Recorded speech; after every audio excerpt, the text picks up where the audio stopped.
Hello दोस्तों, मैं आपका दोस्त मोहम्मद हसीब। तो एक बार फिर फ़िलिस्तीन की रिपोर्ट लेकर के हाजिर हूँ। अगर आप चैनल पर पहली बार हैं तो चैनल को सब्सक्राइब ज़रूर कर लें। रोटी खरीद रहे लोगों पर इजरायली हमले में 8 की मौत।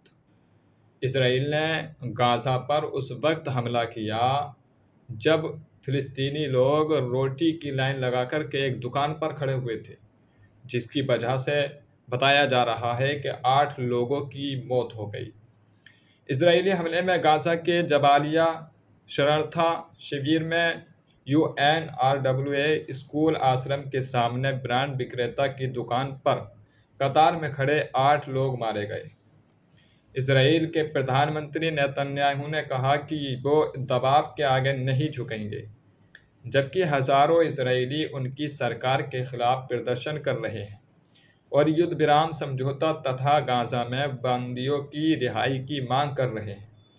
हमास की संसद शाखा का कहना है कि नेतन्याहू का गाज़ा में इजरायली सैन्य छापों पर भरोसा समझौते के बजाय का अर्थ है कि अधिक संख्या में बंदियों को तबूतों में उनके परिवार के पास वापस भेजा जाएगा।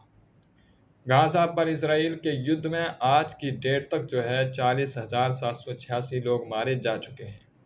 घायल की संख्या बढ़कर के 94,224 लोग हो गई है।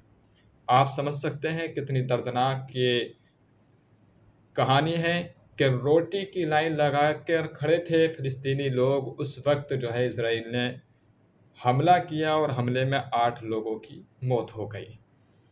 हमास ने कहा है कि अगर इसराइल ने हमले जारी रखे तो गाज़ा के बंदी तबूतों में लौट जाएंगे। फिलिस्तीन समूह हमास की संस्था शाखा ने कहा है कि यदि इसराइल सैन्य दबाव जारी रहा तो गाज़ा में बंदी तबूतों में इसराइल लौट आएंगे। साथ ही उसने चेतावनी दी है कि इजरायली सैनिकों के आने की स्थिति में बंदियों की सुरक्षा करने वाले उनके लड़ाकों को नए निर्देश दिए गए हैं। कस्साम ब्रांडिंग के प्रवक्ता अबू उबैदा ने सोमवार को एक बयान में कहा है, इजरायली प्रधानमंत्री बेंजामिन नेतन्याहू ने समझौते पर पहुंचने के बजाय सैन्य दबाव के जरिए बंदियों को रिहा करने पर जोर दिया है, जिसका मतलब है कि वो तबूतों में अपने परिवारों के पास वापस जाएंगे। उनके परिवारों को उन्हें मृत्यु या जीवित प्राप्त करने के बीच चयन करना होगा।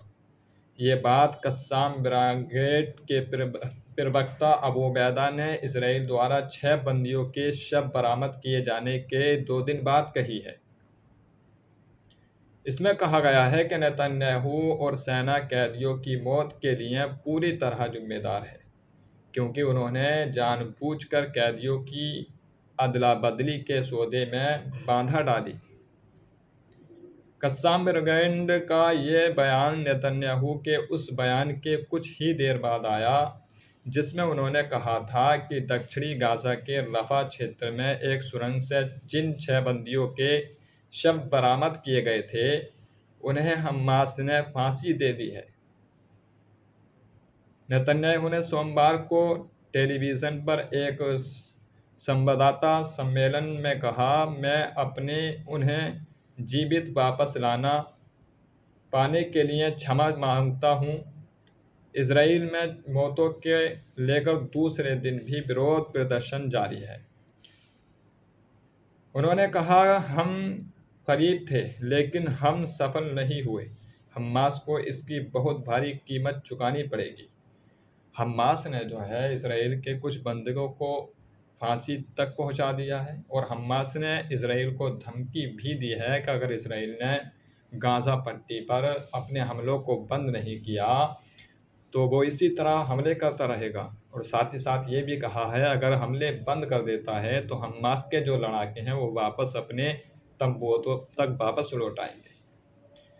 ये जंग बहुत ही ख़तरनाक चल रही है और साथ ही साथ ये भी है कि इसराइल के कुछ लोग सड़कों पर उतर आए हैं और प्रदर्शन कर रहे हैं कि जो बंधक इसराइली हमास के पास हैं उनको वापस मांगने की मांग कर रहे हैं।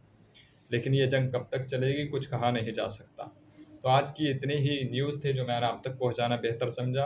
मिलते हैं नेक्स्ट वीडियो में, जब तक के लिए खुदा हाफिज़। अगर आप चैनल पर पहली बार हैं तो चैनल को सब्सक्राइब ज़रूर कर लें।